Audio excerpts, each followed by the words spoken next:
अगर दिल में अल्लाह जो खौफ हुजे तो को भी मानू कंहिंजी हक तलफी न करे।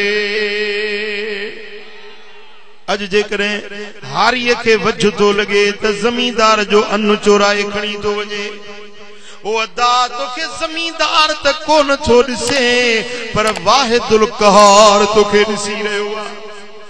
अज जे जमींदार के वझ तो लगे तो हारी सा नाइंसाफी तो करे, कमंद जा पैसा जमींदार जे खाते में आया, पैसो मालिक जमींदार बणजी वियो पर हाणे हारी के उन जो हक पूरो न थो ॾे। आहे या न?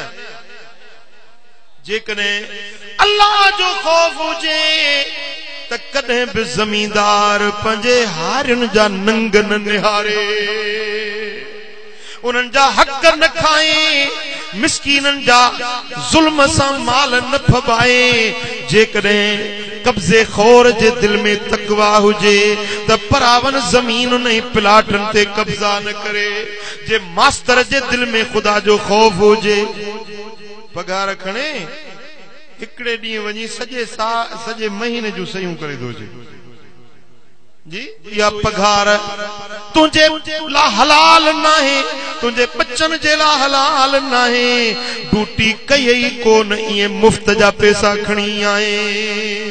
जे अल्लाह जो खौफ हुजे हाँ तो तू इए हरगिज कोन करी हाँ। ओ मुजादा जे व्यापारी जे दिल में अल्लाह जो खौफ हुजे हाँ तो कूड़ा कसम न खणे हाँ, मिलावत न करे हाँ, ख़यानत न करे हाँ, माप तोर में खोट न करे हाँ। ये सब चक्कर ऐं चालबाजियों तॾहिं तो करे जो अल्लाह जो खौफ दिल में ना है।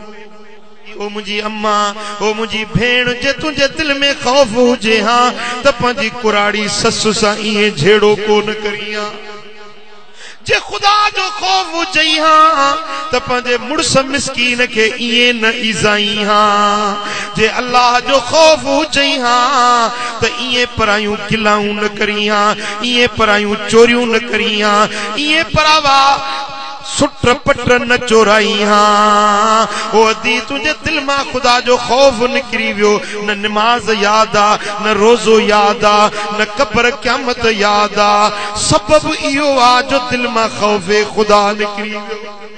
माशरे जे जेड़े भी तबके के ॾिसंदे, जेड़े भी फर्द के इनफरादी जिंदगी तोड़े इज्तिमाई जिंदगी असांजी खुदा जे खौफ का ठल्ली थी वई, खाली थी वई। इन्हें जे करे अजो असां जिल्लत में पइजी वियासीं, रुसवाइन में पइजी वियासीं, रिज़्क जूं बरकतूं खजी वियूं, तंगियूं वकोड़े वियूं, परेशानियूं मुश्किलातूं वकोड़े वियूं। ओ अदा बस हिकड़ो ही आसमानी हल्लो आ, कुरानी इलाजा।